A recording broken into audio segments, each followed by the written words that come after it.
doctor apuntado, no sé si hay las...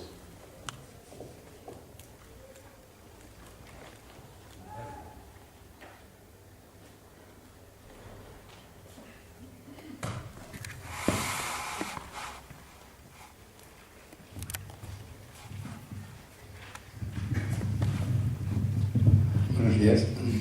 Bien, yo como uno de los asistentes también fui un militante comunista pro-chino en mis tiempos.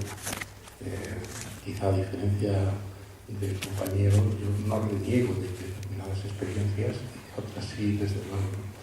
He procurado desde entonces regresar a un marxismo, una comprensión más profunda del marxismo. Y yo en este sentido, precisamente con el título del Congreso de ¿qué es comunismo?, creo que el caso de China nos puede arrojar ideas importantes en la reconsideración del qué es el comunismo hoy en el siglo XXI, ¿no?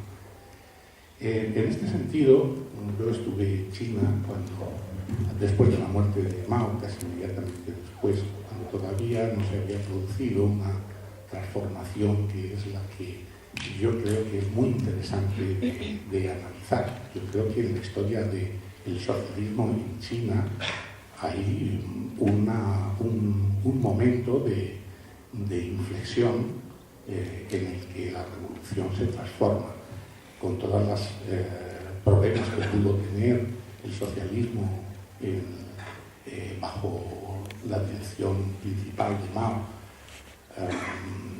Después, bajo la dirección de Deng Xiaoping, la orientación que se toma con Deng Xiaoping es radicalmente distinta. Yo creo que precisamente desde qué es el comunismo, yo creo que yo por lo menos como lo analizo, tratando de sintetizar al máximo, es que en lo económico su primera fase, la fase socialista, desde luego es aquella, como decía Marx, a cada cual se le da según su trabajo, ¿no? Y en lo político, pues es también, como decía Marx, es aquella situación que se la denomine de dictadura del proletariado o democracia del proletariado, es la democracia de los de abajo, como se consideraba en los orígenes del concepto de democracia en Grecia, ¿no? La democracia de los que no tienen frente a las aristocracias, ¿no? Y en este sentido, pues es evidentemente ese ejercicio del poder por los que quieren emanciparse de la opresión económica, ¿no? Entonces yo creo que ahí se da una inflexión, esta transformación después de Mao con Deng Xiaoping, lo que equivale es a la introducción nuevamente de la explotación. Decías, Marga, 40 millones de nuevos ricos que han crecido a base de la explotación económica del proletariado. Por lo tanto, se pierde con esta concepción de la etapa socialista bajo Deng Xiaoping, se pierde el principal rasgo de lo económico de la emancipación de clase, ¿no? Y se abre nuevamente la explotación, ¿no? 40 millones son bastante aún sobre una población de 1.300 millones, ¿no? En USA se habla de que es el 99% de la población la que está dominada por ese 1%. Yo no sé cuántos son 40 respecto a 1.300, pero bueno, es brutal que en pocos años, que en pocas décadas se haya llegado a expropiar a los trabajadores para generar 40 millones de ricos, ¿no? Y en lo político, yo creo que evidentemente uno de los grandes problemas de la construcción del socialismo ha sido la generación de burocracias que han impedido el poder real de los de abajo, ¿no?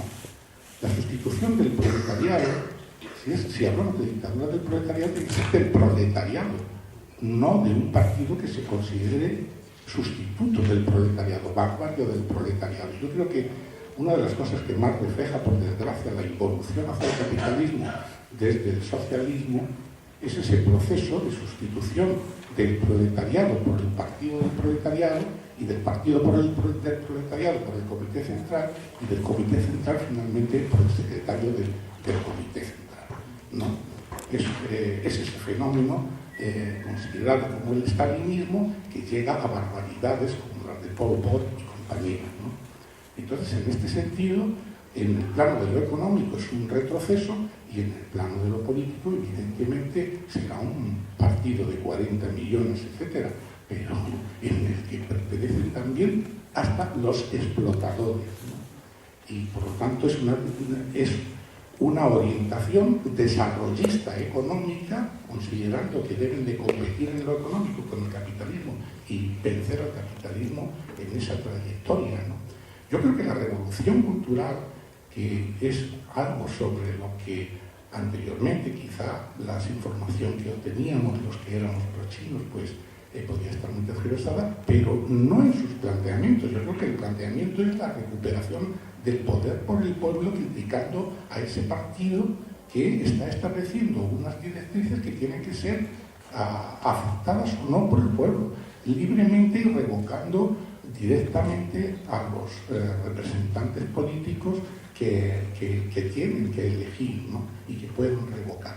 Y es una invitación a ese revocamiento desde el pueblo, desde los de abajo a los de arriba, en una situación en la que quien lo propone se encuentra dentro de minoría en el propio Partido Comunista. Y a mí ese planteamiento, con todos los errores prácticos que después se llevase a cabo, como siempre pasa, es un planteamiento correcto. Claro, después no hemos conocido más que todos los aspectos negativos, ¿no? Que nos han intentado presentar desde un partido que ha retomado su poder omnímodo sobre el pueblo y sin dejar. Por eso yo quería preguntaros, porque me parece un punto nodal para entender qué es el comunismo hoy, el enfrentar a esa problemática de la transformación real del socialismo en China. Perdón por tardar.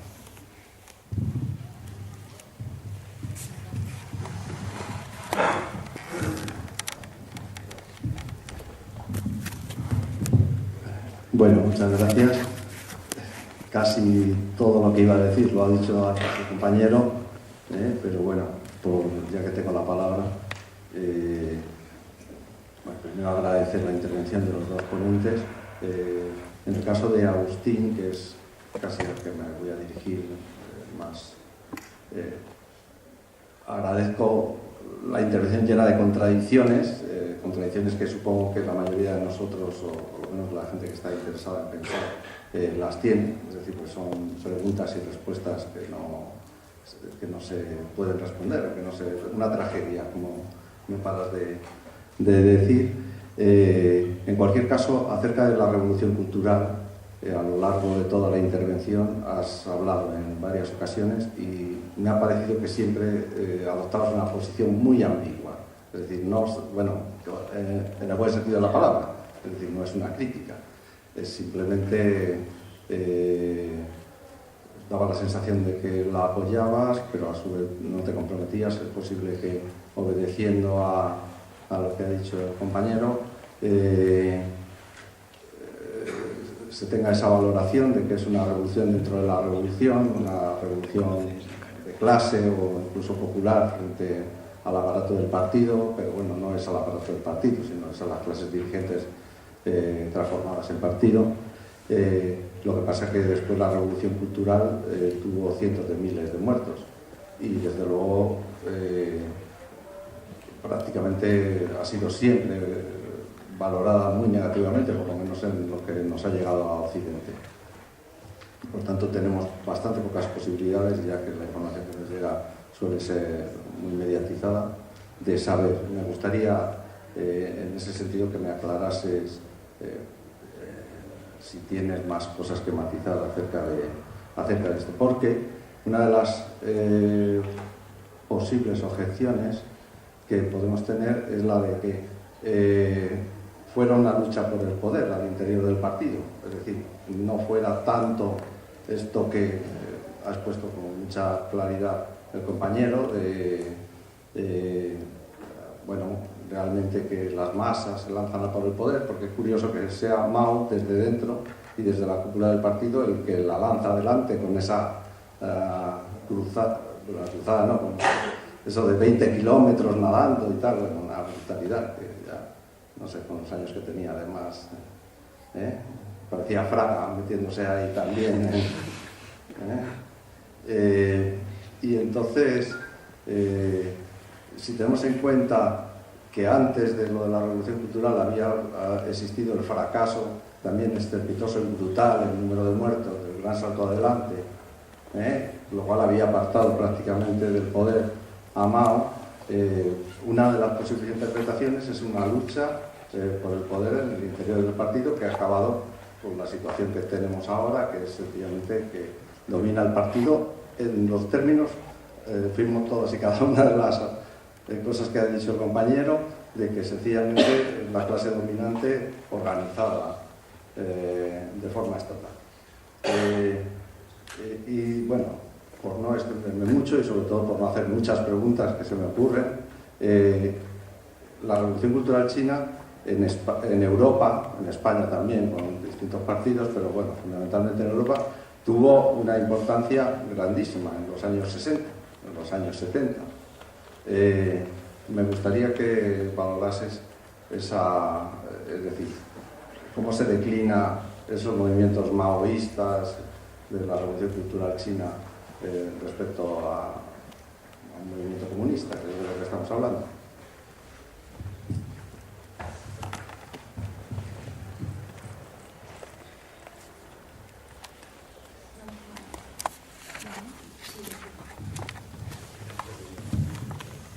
Sí. Bueno, al compañero, quizá, no sé si la niego la organización, pero no la niego las ideas. El libro de las 4 tesis filosóficas que influencian de ser las 5, yo lo considero un libro aconsejable donde se dan razones y motivos para ser comunista, ¿no? Otro libro sería, por ejemplo, El Estado de la Revolución de Lenin, ¿no? A mí fue un papel clave, ¿no? Y bueno, tratando de recordar la pregunta que hace Leamarga, iba mucho en la línea de, es que la dictadura del proletariado, pues no puede ser la dictadura del partido. El partido no es el comité central, y no es el comité central, la del comité ejecutivo, y la del comité ejecutivo, la de una persona, ¿no? Bueno, eso lo dijo Trotsky. Y lo dijo precisamente contestando a Lenin en el modelo de organización que proponía. Otro libro aconsejable es La Revolución Permanente de Trotsky, para hacerse comunista. Y como ves, hay pluralismo, dentro de todas esas caras que hay ahí, para que luego digan que no hay pluralismo en el movimiento comunista, ¿no? Pero bueno, sí, iba así. O sea, el Partido Comunista Chino, bueno, quizá tocaría también con eso, lo dijo Agustín, Mao consiguió imponerse como fracción, esa palabra, dentro del Partido Comunista, llevando tácticas que rompían totalmente con lo que Stalin decía. Y sin embargo, seguía reivindicando a Stalin. Curioso de Stalin. Pero evidentemente, bueno, hay un autor que trabajó muchos temas que era Charles Bettelheim, que no se ha mencionado, pero conviene que se sepa, y bueno, a eso voy, ¿no? Un partido comunista liderado al estalinismo muy vertical, muy jerárquico, muy jerarquizado, muy autoritario, y que bueno, pues eso, que habría que ver lo que está haciendo, bueno, ¿qué se diferencia ese partido comunista de una empresa capitalista, ¿no? Con toda su verticalidad, etc. Bueno, pero bueno, en realidad mi crítica quería enlazarla con el modelo de partido comunista estalinista, ¿no? Y enlazar con lo que ha dicho el compañero, que opináis de la imagen robesperiana de la revolución cultural que existe en, entre comillas, Occidente.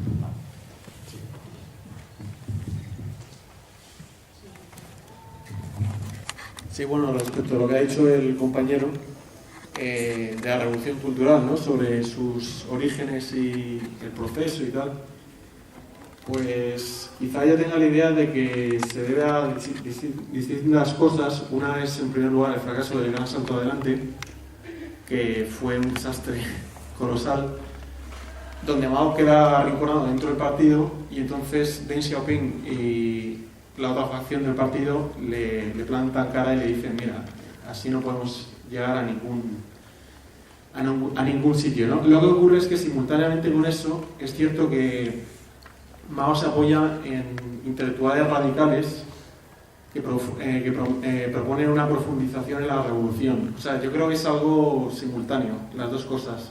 Es por un lado una lucha de poder y por otro lado una profundización ideológica en la revolución.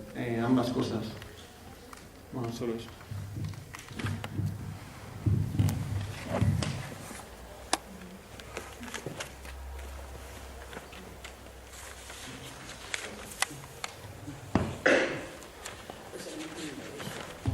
Pues muy breve, además, si no ha sido para seguir un poco las reflexiones, ¿no? Y hay cosas que algunas que habéis dicho no comparto y quisiera también compartirlas aquí, ¿no? Es decir, yo supongo que tiene que ver también con la tradición teórica de cada uno, y es lógico, ¿no? Pero al final, como decía más, pensar en determinada conciencia, ¿no? Tu propia historia y tu forma de ver qué es lo que es el comunismo, haberlo entendido, nuestra propia herencia cultural, como esas españoles, ¿no? Y la vida en Europa Occidental pues nos puede hacer llevar a unas valoraciones o a otras. Yo lo único que digo es que la Revolución China y la situación en China hoy es algo fascinante que hay que estudiar y que desde luego no se puede minimizar con frases como y te pido disculpas de antemano, que como hay 40 millones de ricos, el proceso no vale la pena, ¿no? Es decir, hay 97, eso es un 3% de la población, el 97% de la población ha mejorado sus condiciones de vida. Y a mí como comunista me interesa muchísimo todo sistema, se llame como se llame, que mejora las condiciones de vida de la gente. Y quisiera saber qué conclusiones tiene, y no es un tema de defenderlo o no, es que sinceramente o sea, lo que quiero ver es por qué o cómo ha ocurrido eso, y me interesa muchísimo más la percepción, por supuesto, que tiene esa gente que hace 3 generaciones eran esclavos y que hoy viven en un país del que están sumamente orgullosos y que han mejorado sus condiciones de vida. Es decir, no me invalida una cosa a la otra, me deja preocupada, sí, porque yo he aprendido una teoría en la que como decía Deng Xiaoping, no es que entre una mosca, es que te puede entrar el dinosaurio y puede acabar con todo lo que tú has hecho. Eso a mí es verdad que es un riesgo que existe, como la afirmación que aquí se ha hecho de que el Partido Comunista funciona como una empresa capitalista, no, por Dios, eso no tiene nada que ver, y ni siquiera entro, de verdad que no entro al tal. Yo lo único que intento es de verdad, y no es que tenga una opinión firme, a positiva o negativa, o radicalmente negativa o radicalmente positiva, ¿no? Yo creo que una de las cosas que mejor me trae el pensamiento oriental, y entre ellos del Partido Comunista Chino, es que antes de hacer afirmaciones categóricas hay que estudiarlas bastante, ¿no? Y que la dialéctica existe. ¿Qué es lo que negar un poco la incomprensión que existe? También es verdad que yo me he venido un poco más defensora porque también estoy tan cansada de que haya críticas a China tan banales en los medios de comunicación o tan... La corresponsal de televisión española en Pekín la deben pagar, sinceramente, por buscar cosas raras, ¿no? Es decir, pero es que es impresionante, yo que he estado ahí, es que esa China no existe, ¿no? Pero barbaridades. La pobre, además, incluso cuando se conmemoró el 90 aniversario del Partido Comunista Chino, no tuvo más que decir, bueno, el comunismo está de moda, pero... Y empezó a buscar peros, ¿no? Es decir, me parecía un ataque brutal, ¿no? Insisto, yo creo que es un proceso fascinante, la totalidad del proceso de la revolución, desde el año 21 hasta el día de hoy. Me parece más fascinante todavía porque es un proceso vivo, abierto y que existe. No es un proceso terminado, histórico o tal. O sea, me parece más fascinante todavía siendo el país más poblado del planeta. Y insisto, yo creo que lejos de hacer afirmaciones categóricas, estudiemos China, vayamos a China y lo hagamos además con la mente lo más abierta posible. Y luego incorporar también ese tipo de teoría que existe en una realidad hoy con 1.300 millones de habitantes a nuestros propios análisis, ¿no? Porque a mí lo que más me preocupa de China no son los chinos. A mí me parece que, bueno, que por lo menos tienen algunas ideas claras y tienen un gobierno, ¿no? A mí me preocupa España, me preocupa a nosotros. Eso me preocupa muchísimo más, ¿no?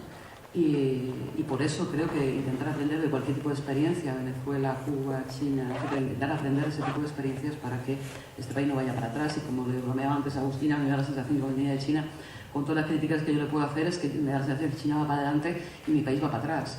Y no sé si dentro de 20 años estaremos todos con condiciones laborales de 150 euros cosiendo 12 horas al día para poder salir adelante, ¿no?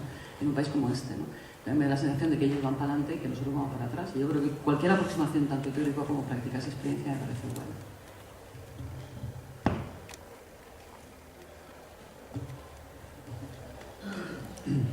El movimiento de educación socialista que se puso en marcha a partir de 1955 intentó aplicar una política de rectificación sobre el modelo de modernización que la República Popular China, instaurada a partir de 1949, había llevado a la práctica.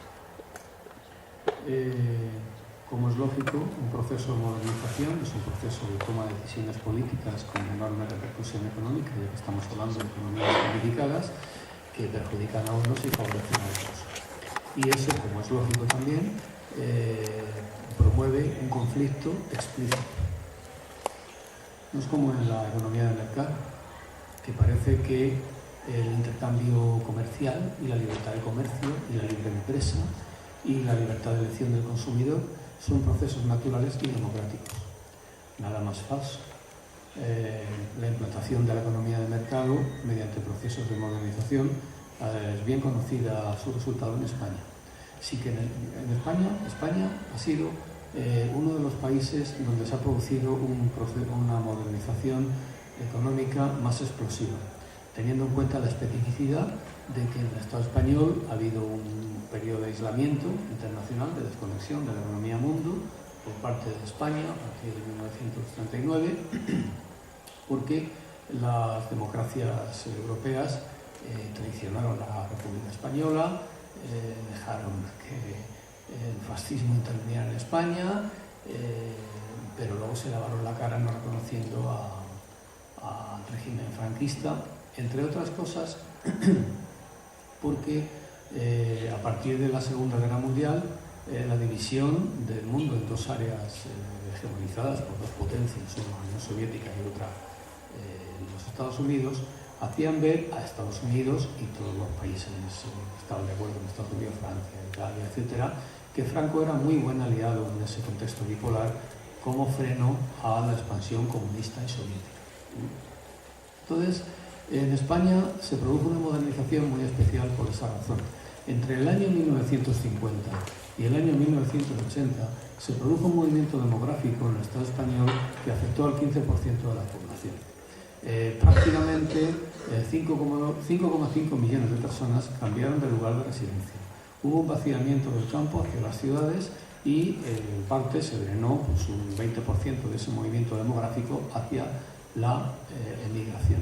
De manera que 1,2, el saldo neto de entradas y salidas de personas del Estado español, de españoles del Estado español, entre el año 1960 y 1970 es de 1,2 millones de salidas. Quiere decir que con el franquismo no pasamos del 8% de paro porque hubo un enorme porcentaje de gente que se tuvo que ir fuera en ese proceso de modernización. Y precisamente ese carácter explosivo de que el campo se vació hacia Madrid, hacia Barcelona, hacia Bilbao, en fin, hacia una serie de ciudades, la mayor parte industrializadas y con muchos servicios, supone que cuando vino la crisis industrial, el desarrollo industrial de los años 60 se tragó toda esa mano de obra. Y cuando acabó ese desarrollo industrial, que acabó un poco más tarde de lo que acabó en Europa la crisis económica empezó fuerte en el 74 y en España no se hicieron medidas para implementar una salida capitalista a esa crisis por la enorme inestabilidad del momento en el que Franco se estaba muriendo, se murió, la transición, todo ese jaleo y digamos las políticas de choque y la crisis dio la cara más tarde en el Estado español, ¿no? Entonces, el Estado español no tiene en vano el doble de paro y el triple de precariedad que los países del área a la que pertenece España.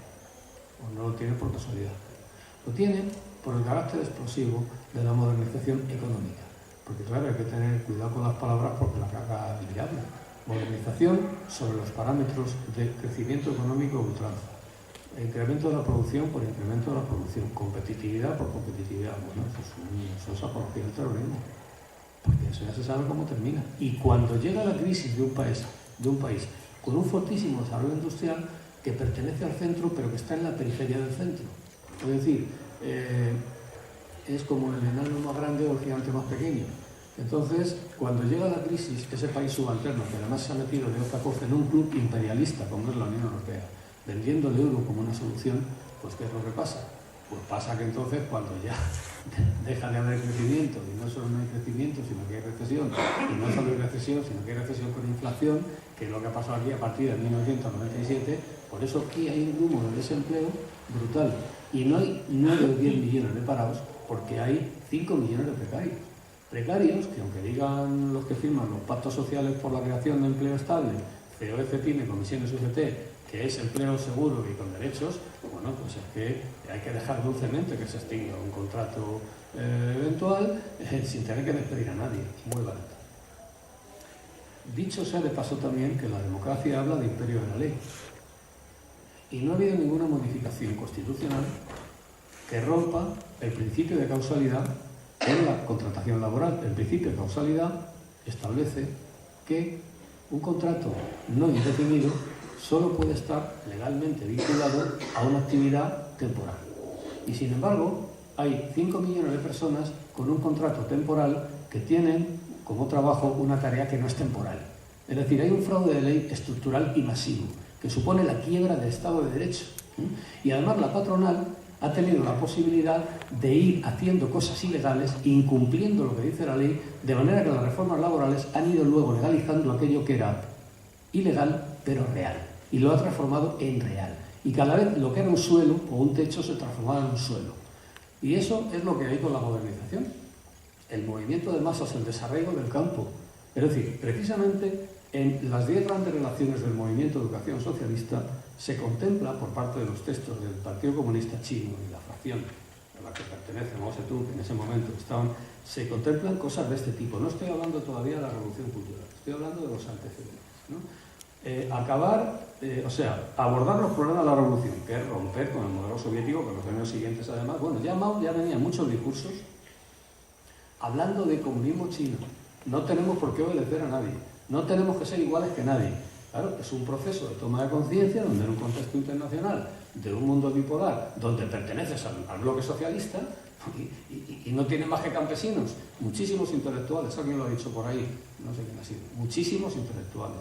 La composición de los cuadros, por ejemplo, los destacamentos que dejaban a lo largo de los 11.000 kilómetros tenían muchísima composición de cuadros, entre otras cosas también porque esa estructura semifeudal de China no daba cauce a la realización de las expectativas profesionales y sociales de una enorme cantidad de juventud ilustrada, que algunos habían estudiado incluso fuera, otros habían estudiado dentro, de familias que habían tenido acceso a la cultura, y bueno, eran una élite que en su momento apostó por la revolución y tuvieron mucho que hacer, mucho bueno que hacer, y lo hicieron, ¿no? Entonces, en el movimiento de educación socialista se abordan los problemas de la revolución mediante esa autocrítica, esa rectificación, se rectifica la línea de los primeros años del 49 al 54 muy prosoviética, se produce la tendencial ruptura con la URSS, se corrige la proporción de inversiones en la industria pesada y la agricultura. Aquí hay un punto muy importante, que ya es un poco fino, pero como la pregunta ha sido formulada, creo que lo correcto es responderla. El planteamiento del modelo soviético era primacía total de la industria pesada, porque eso no le permitía crear los medios de producción. Los medios de producción eran capaces de generar los empleos, el dinamismo económico que permitiera generar una demanda interna de medios de producción de calidad inferior o de cuantía inferior, y luego de demanda interna de consumo. Es decir, digamos, es una especie de keynesianismo en el cual las inversiones del Estado, el Estado interviene no como en el keynesianismo. El Estado lo que hace es garantizar el pleno empleo. Y si hay que regalar dinero, se regala. Y cobertura, de la cuna a la tumba. O sea, los textos de los Beveridge y de Keynes, de la cuna a la tumba, el Estado garantiza que la inestabilidad del mercado no se traslada a la población, sino que el capitalismo con rostro humano lo que hace es garantizar que más allá de las inestabilidades del mercado, las personas tienen una protección social.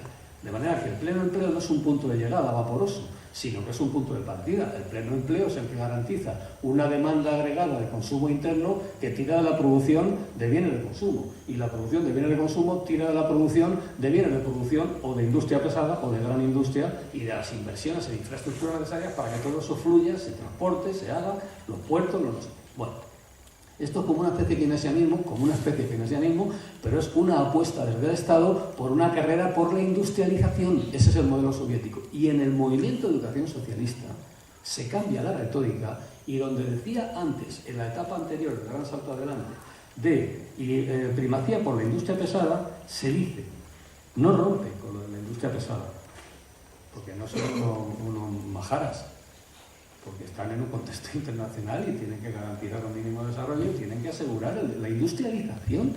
Hoy, que las clases medias ecologistas de los países ricos se ponen la etiqueta de ecologistas, no se dan cuenta que el decrecimiento aquí es que las clases medias dejemos de consumir como salvajes y como borricos, y consumamos un poco menos sin que nos falte de nada. Pero es que tienen que crecer algunos países y tienen que producir CO2 porque no tienen nada. Y si no, quiero decir que es que la óptica es muy distinta de los países ricos a los países pobres.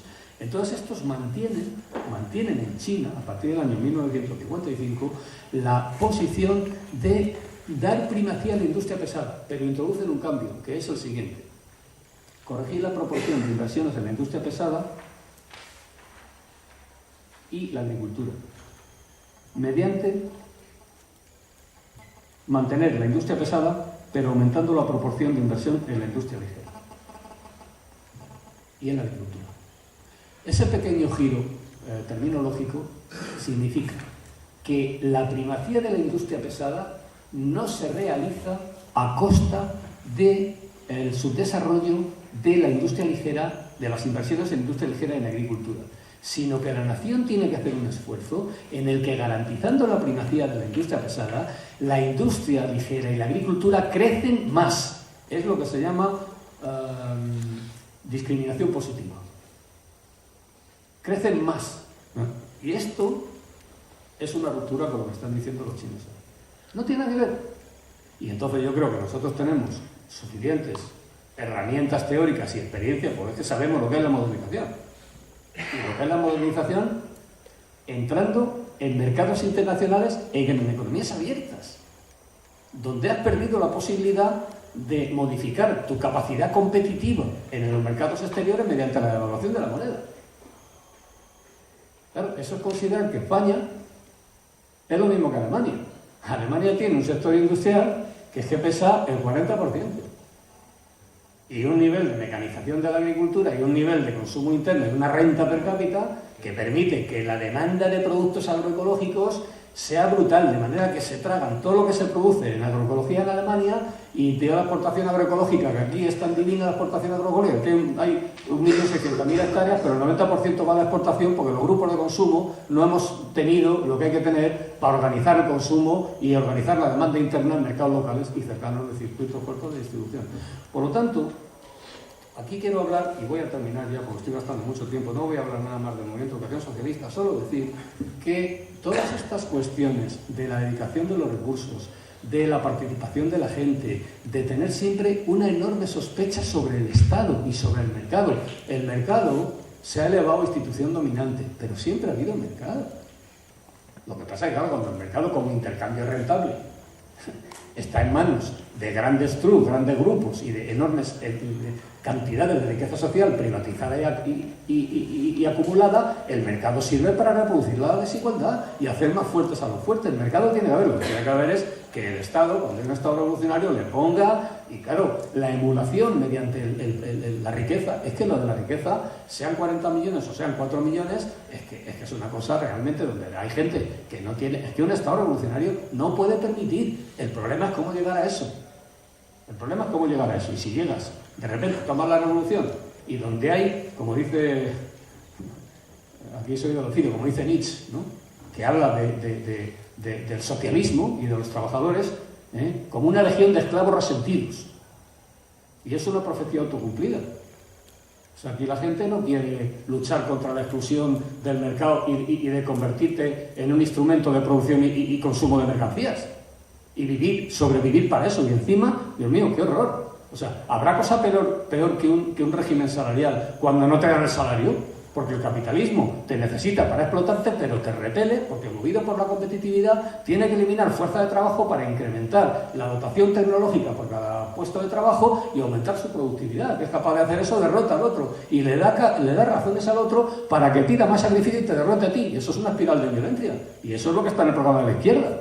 La izquierda está por la competitividad. Aquí. Claro. Entonces, cuando yo digo que las transformaciones ideológicas soportadas por la educación de masas en grandes movilizaciones, con grandes sacrificios y con cientos de millones de muertos, porque claro, si hay una contradicción y hay una lucha, pues tiene que haber muertos. O es que han matado a los nazis en Auschwitz, mucho, ¿no?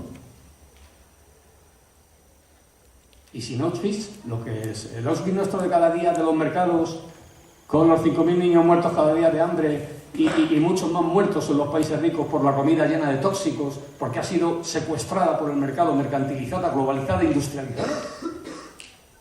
Vamos a hablar de muerte, ¿de qué vamos? ¿Del buen rollito? Vamos a poner los pies en la tierra. Para hacer una tortilla hay que dejar los huevos. Y el nivel de violencia social, que en cuanto emerge la insurgencia se quita la careta y empieza a pasar. Aquí en España lo sabemos muy bien, y los tenemos en el gobierno, los herederos directos de un golpe de Estado, mediante una guerra civil terrorífica, donde por primera vez en el mundo se emplea una táctica militar destinada no a derrotar militarmente al enemigo y aniquilar la fuerza militar del enemigo, sino a castigar a la población que sostiene el régimen que quieres hacer, y por eso dura tanto, porque es un exterminio de una generación florida de hombres y mujeres que han avanzado, que están organizados, con la tercera parte de la población. La CNT tenía 700.000 afiliados, la CGT, la UGT tenía 700.000 afiliados, había una trama, había una lucha contra el fascismo. Por lo tanto, bueno, entonces, acabando la revolución cultural ya, lo que nos trae es sol por mayor. La revolución cultural, formalmente, empieza en el mes de mayo de 1966 y dura en plena efervescencia hasta el mes de abril de 1969. Tiene muchos focos, pero el punto nodal, ya digo, que las puestas en escenas, la coreografía del Partido Comunista Chino, pues son unos artistas, ¿no? Lo que pretende es, precisamente, cerrar la brecha metabólica. Estos son frases que no leen los chinos, es mucho más bueno. Cerrar la brecha metabólica entre el campo y la ciudad. Es decir, cuando hablamos de no solo primar la industria pesada, sino también la industria ligera, es que en agrupaciones territoriales haya una planificación de los cultivos que permitan, ya que hay tantísimas extensiones, diversificar los climas y los patrimonios biogenéticos de cada parte de ese territorio para rotar los cultivos, para dotar entonces de una oferta agregada y suficiente para el consumo de la gente y hacer inversiones en industria ligera que permita industrias de transformación, de manera que tú puedas conjurar el problema que tienen los productos frescos. Nosotros ahora con el tema del consumo responsable estamos viviéndolo. Es que si tú quieres defender la vitalidad y tú quieres comprometer, servir al pueblo, que es uno de los textos fundamentales de estudio, tú quieres comprometerte, tú no puedes cantar canciones y de rojo por la vida. Si tú te pones a distribuir alimentos, tú tienes que garantizar que llegan vitalmente, y para eso hace falta inversiones en industria. Bueno, entonces, ¿qué quiere decir? Que la modernización tiene una parte económica de dirigir inversiones para resolver problemas concretos, que tú no puedes hacer una modernización en el que pase en China a lo bestia lo que ha pasado en España, que bastante bestia ha sido, que es que se despuebla el campo. Porque la agricultura industrial es venenosa. Aquí la película es el Super 6000, un periodista que se pone a comer comida de McDonald's, y es que se ve dramáticamente que el tío le hace una entrevista con el tío lo sabe todo, y le han contado lo que le va a pasar, y el tío está cagado y está a punto de tirar la toalla y no se muere de milagro. Por lo tanto, la revolución cultural china lo que hace es cerrar la separación entre el campo y la ciudad y igualar las condiciones culturales a las condiciones materiales, no solo hablar de economía. El modelo soviético es economicismo. Es la emulación, demostrar que la Unión Soviética crece más que los Estados Unidos, con una vertiente armada que no la escoge. Claro, Estados Unidos hace la bomba atómica y eso cambia todo. Y claro, una situación de equilibrio tiene que ser equilibrio por el terror. Y por lo tanto, no vamos a entrar en eso, pero tiene una dimensión que además lleva mucho gasto también, ¿no? Igualdad de oportunidades entre campesinos, obreros, soldados, etc. Integrar el trabajo manual y el intelectual. Combatir la ideología burguesa, sobre todo entre los intelectuales y los cuadros. Porque claro, aquí todos somos muy buenos, pero tú vienes con todo tú has estudiado, pero si has estudiado porque perteneces a una clase y vienes con toda esa carga. Por lo tanto, convertir el estudio, incluso en niveles inferiores a la universidad, en actividad productiva, unir teoría y práctica, sobre todo en la universidad, y pasar la educación superior al servicio de la producción, la agricultura y la industria.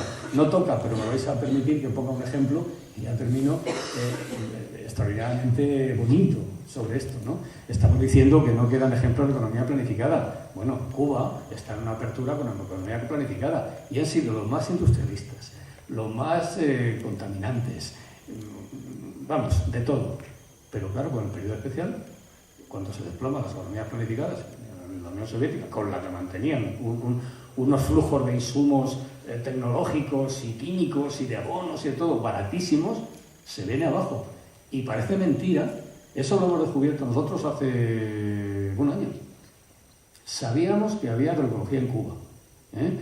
Y algunos compañeros nuestros habían estado en Cuba y habían estado desde el punto de vista agrario, pero descubrimos unos materiales, bueno, John Bellamy Foster, la gente que lleva ahora el Monthly Review, plantean lo que hay en Marx de ecología, o sea, lo mismo que digo lo que hay en Marx de psicología y lo que hay en Marx de antropología. El capítulo segundo del primer tomo del Capital, que habla del intercambio de mercancías, empieza diciendo: las mercancías no van solas al mercado, porque son objetos inanimados, sino que son llevadas por sus custodios después de haber depositado su voluntad en ellas. Ahí está Freud. El individuo de mercado saca su voluntad y la coloca en un objeto. Y el Grundrisse, que es la primera gran relación del capital realizada entre 1857 y 1858 por Marx, dice: el capitalismo crea objetos para los sujetos, pero también crea sujetos para los objetos. Es decir, personas deseantes que cifran su felicidad y su bienestar en poseer cosas y en consumir cosas, y no en dar seguridad a los otros. Eso es base material del individualismo metodológico. Entonces, en la Revolución China se tienen en cuenta todas estas cosas y se hacen unas transformaciones que van a la universidad. Y en Cuba han hecho una movida, que son la primera potencia agroecológica del mundo. Y han hecho una movida en la estructura de la universidad, de manera que han descentrado y descoyuntado la institución universitaria, aproximando sobre todo las facultades que tienen que ver con la producción agraria de forma más directa y desterritorializándolas para que se pongan al servicio de la experimentación agrícola, de manera que las tesis doctorales de los estudiantes tienen que validarse mediante su aplicación en los agricultores profesionales y mediante las cooperativas y los huertos urbanos. Aquí hacemos huertos urbanos, que está muy bien, y estamos metidos en no sé cuántos huertos urbanos, en esa revistilla tenéis ejemplos, está muy bien, pero es educación alimentaria, muy bonito, es espectacular, espectacular. La gente pasa, es un vínculo social en los barrios que te pasa, ¿no? Pero bueno, no deja de ser una cosa testimonial. Pero es que La Habana, el consumo de productos frescos de La Habana, el 30% del consumo de La Habana, si no recuerdo mal, tiene alrededor de un millón de habitantes. El 30% del consumo de frutas y verduras de La Habana proviene de los huertos urbanos que tienen en La Habana. Los periféricos, en fábricas, en colegios, en solares, en baldíos. Bueno, en la Revolución Cultural todo este tipo de cosas se llevan hasta sus últimas consecuencias. Y en la Revolución Cultural también plantean formación militar de la población. Extender la salud pública a toda la población rural, que es lo que ha dicho sobre China, que no está resuelto, ¿no? Por lo tanto, no voy a ser nada ambiguo, yo lo sigo haciendo sin querer, ya ves que no hablo de la libertad, no desde mi nivel de conciencia, con todas las equivocaciones que puedo tener. Vamos, la Revolución Cultural es uno de los acontecimientos revolucionarios más importantes, revolucionarios, desde el lado marxista. Pues claro, hay que decir de la Revolución China también que es una innovación del marxismo en el sentido de la lectura del marxismo más desconocido, del marxismo más complejo, del marxismo que hay en 25 años de elaboración por parte de Marx de crítica a la economía política, donde pasa desde los niveles filosóficos a los niveles ya más profundos de lo que es la relación social. Marx no critica cosas, sino relaciones, y no critica situaciones concretas, sino procesos. Y en política los procesos se verifican por sus resultados. Y para mí, en este momento, los resultados de la dirección de China, del Partido Comunista Chino y del Estado chino desde 1977 tienen muy poco que ver, ya digo, más allá de la agitación y la tensión de si son 40 millones por no sé cuántos millones del cuadro del Partido Comunista Chino. Para mí es todo lo contrario. Eso es un proceso irreversible, además más dura será la caída. Lo mismo que nos está pasando en España, los desequilibrios que se están montando en el capitalismo global con la crisis sistémica que hay, probablemente les va a costar más caro a los que están siendo más protagonistas. Y China está siendo protagonista en este momento del injusto sistema internacional de producción, de consumo y alimentario. Yo creo que no soy nada ambiguo ahora, ¿no? Era demasiado poco ambiguo.